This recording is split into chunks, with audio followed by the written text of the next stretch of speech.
Nang tumawag sa 911 tungkol sa sunog sa Charleston, naging ito ang pinakamatinding trahedya ng bumbero mula noong 9/11. Lunes, Hunyo 18, 2007 at may emergency call na humihiling ng serbisyo para sa isang sunog sa Charleston. Mabilis rumesponde ang mga bumbero at dumating ang unang truck sa loob ng 3 minuto. Nauwi sa pagkamatay ng 9 na bumbero ang insidenteng ito.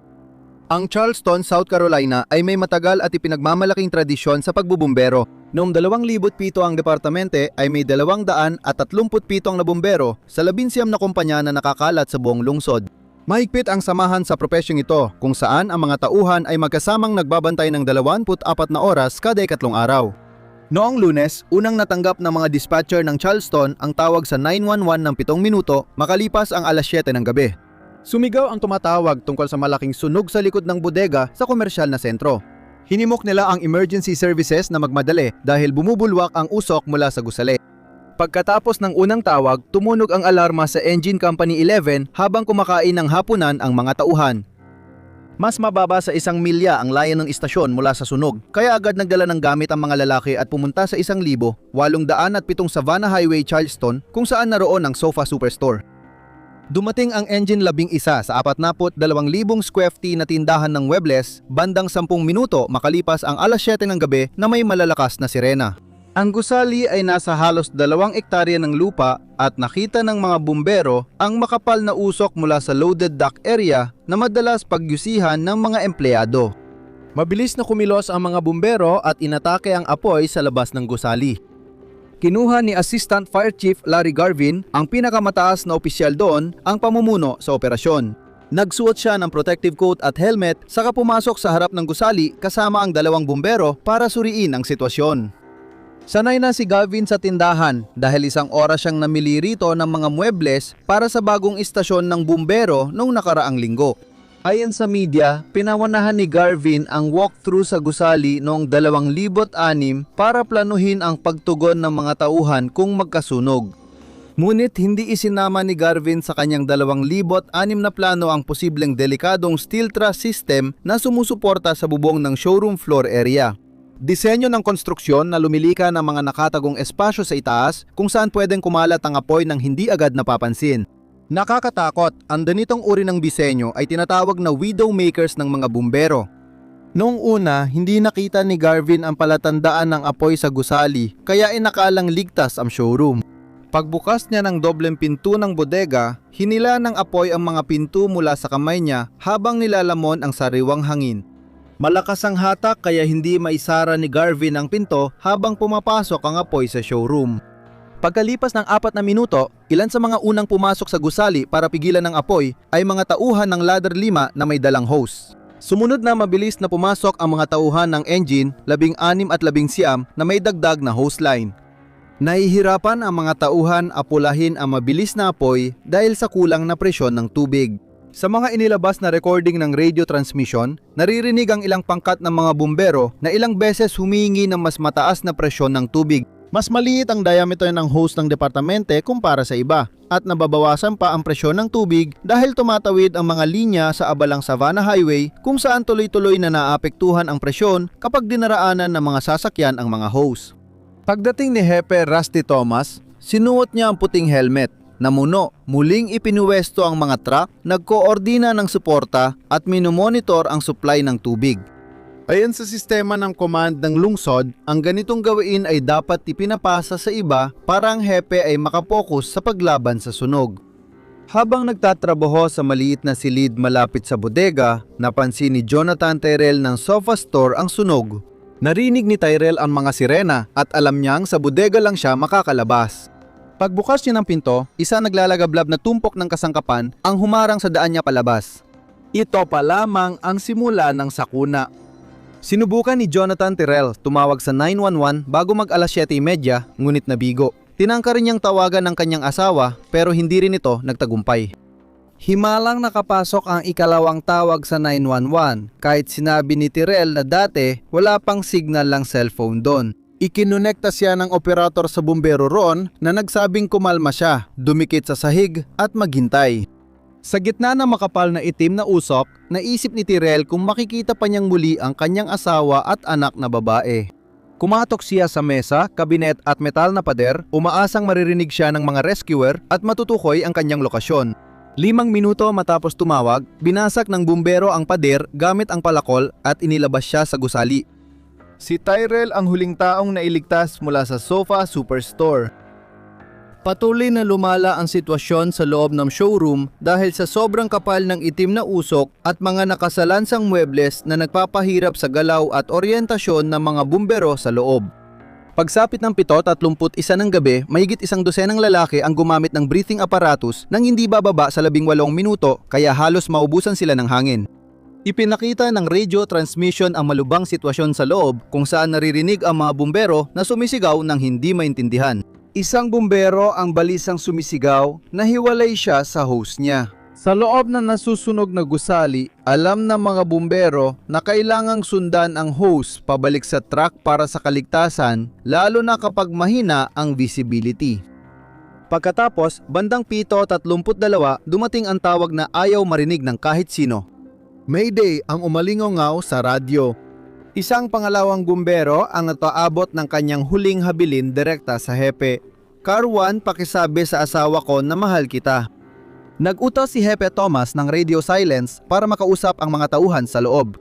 Pagkatapos, may isa pang boses na narinig mula sa loob na bumibigkas ng huling mga salita ng isang taimtim na panalangin. Sa ngalan ni Jesus, Amen. Pagkalipas ng 24 na minuto mula umpisa ng sunog, di alam ng Hepe kung sino ang tumawag ng Mayday o ilang pang bumberong na trap sa loob. Pero alam niya na ang sitwasyon sa loob ay napakadelikado at maaring nakamamatay. Maya-maya, nakatanggap ng mensahe mula sa dispatch na na-activate ang emergency button ng operator ng Ladder 5. Si Mike French yon, pero hindi siya makontak sa radyo kahit anong subok. May ilang alarm device sa airpack ng mga bumbero na nakakakilabot na umalingaw-ngaw sa dilim.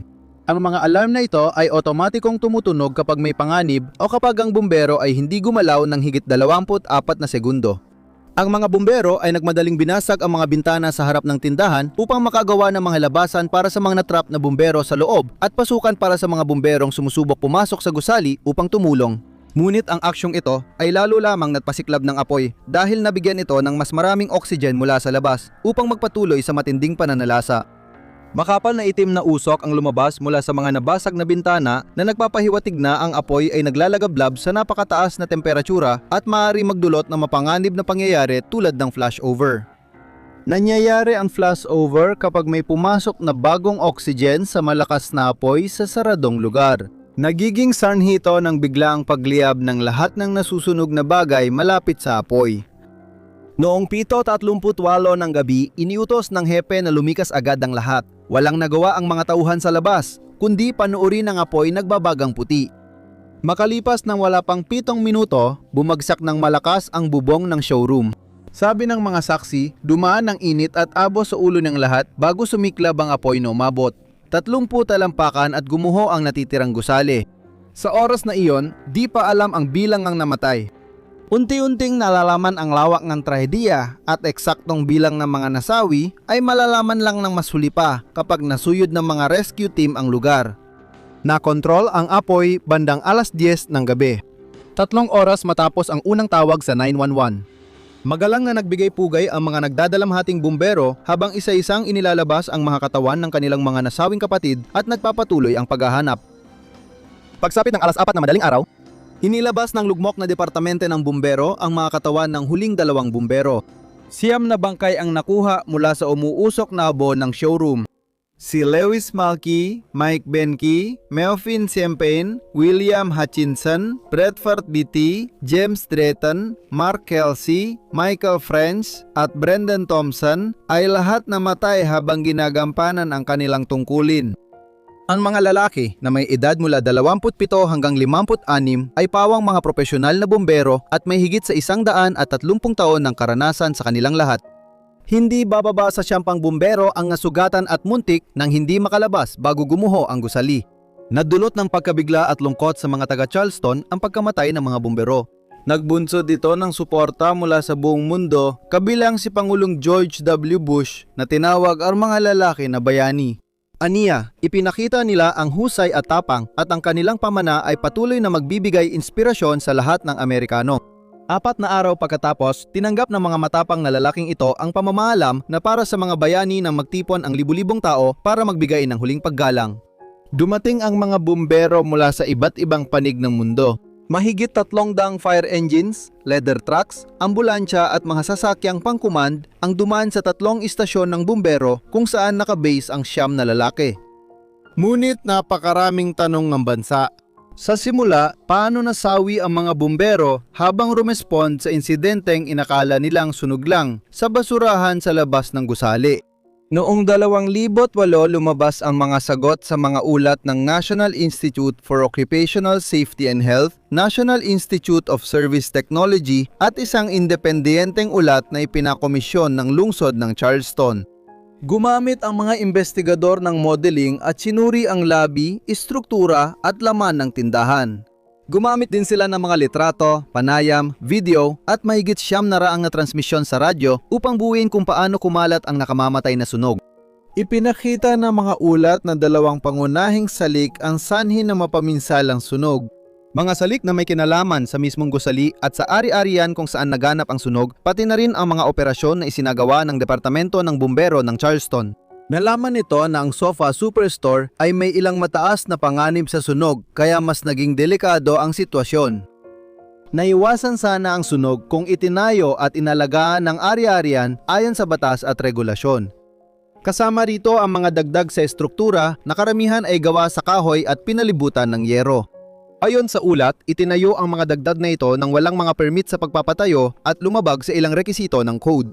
Kabilang dito ang bukas na floor plan at ang pag-ipon ng madaling magliyab na usok at gas sa pagitan ng drop ceiling at bubong ng showroom. Ayon sa ulat, mas mabilis sanang nakontrol ang sunog at kaunti ang pinsala kung may sprinkler system ang tindahan ayon sa mga ordinansa ng lungsod at estado. Bukod pa rito, maaring hindi naging ganoon kalala ang sunog kung ang mga madaling magliyab na materyales ay hindi itinabi malapit sa lugar ng paninigarilyo. At maaring nakalabas agad ang mga bumbero mula sa sunog kung maayos na naalagaan ang mga kinakailangang labasan.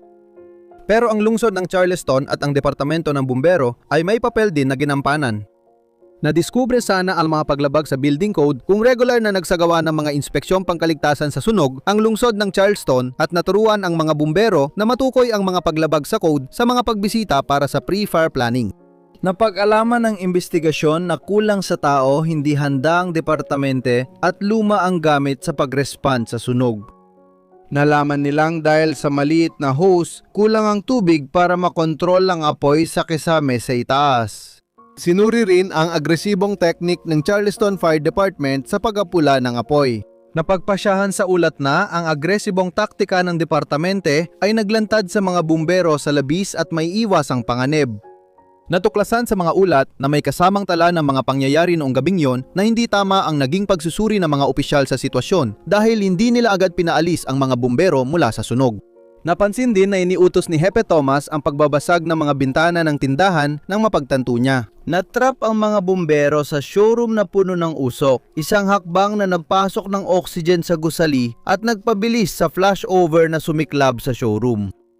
Nagkasundo ang panel na kuunti lang ang opsyon noon at ang pinakamainam ay gumawa ng butas sa bubong para maalis ang usok. Kulang ang bumbero at kagamitan sa lugar para masunod ang tamang proseso. Una, inakala na namatay ang mga lalaki dahil sa pagbagsak ng bubong. Pero ayon sa coroner, walang pinsalang dulot ng pagkakadagan at nalaman na sanhi ng paglangap ng usok at paso ang ikinamatay nila. Inamin ni Hepe Rusty Thomas sa panel ang responsibilidad sa pagkamatay ng 9 na bumbero at humingi ng paumanhin dahil wala siyang nagawang naiiba nung gabing yon para maibalik ang 9 na bumbero. Nagretiro si Thomas matapos ilabas ang mga ulat. Noong Pebrero 2011, nagpasya ang estado ng South Carolina na walang kasong kriminal na isasampa kaugnay ng sunog sa Sofa Superstore. Ayon sa independenteng investigasyon, hindi sapat ang mga issue para sa investigasyong kriminal. Pagkalipas ng 4 na buwan, pumayag ang Sofa Superstore na bayaran ang sibil na reklamo ng mga pamilya ng 9 na bumbero ng $1.9 milyong.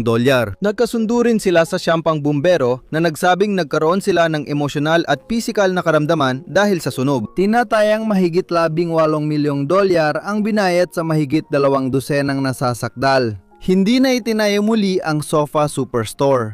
Noong 2008, binili ng lungsod ang 3 ektaryang lupa at nagtayo ng parke na may mga natatanging memorial marker sa mga lugar kung saan natagpuan ang kanilang mga katawan. Ang bagong fire station, 11 katabi ng Memorial Park, ay may 9 na bintanang mula sahig hanggang kisame bilang parangal sa mga lalaki na tanaw ang memorial sa lungsod. Naipatupad ng ilang rekomendasyon mula sa mga ulat para maiwasan ang trahedya sa inaharap. Kumuha ang departamente ng mas malalaking tangke ng hangin at bagong uniforme nang matuklasang natunaw ang mga dating suot ng bumbero dahil sa tindi ng apoy. Ngayon, mas maraming sinanay na tauhan sa mga istasyon ng bumbero para masuri ang mga sunog at matukoy ang mga kakailanganing rekurso sa bawat sitwasyon. Ang mga bagong kagamitan gaya ng thermal imaging camera at mas malalapad na hose ay nagdala sa departamente sa pamantayan ng industriya. Ang incident commander ngayon ay nag-operate sa command vehicle, pinabuti ang kakayahan ng hepe ng bumbero sa pagsubaybay ng komunikasyon at mga rekurso. Sakop na ng Departamento ng Bumbero ang pagpapatupad ng building code sa pamamagitan ng Fire Marshal Division na nangangasiwa sa code, pagpigil ng sunog at inspeksyon ng mga bar at nightclub. Ginugunita ang alaala ng mga lalaki gamit ang sagisag na may 2 palakol, malaking siyam at numerong 61807 na isinusuot bilang pin ng mga lokal na bumbero. Ang disenyo ay nasa mga gamit ng bumbero pati pangalan ng mga nasawing bayani. Ang kampana sa labas ng istasyon ay tumutunog ng 9 na beses tuwing 9:00 ng umaga. Tuwing umaga bilang paalala sa Charleston ng trahedyang naganap noong Hunyo 18, 2007. Panurin ang susunod na episode kung interesado ka sa video na ito.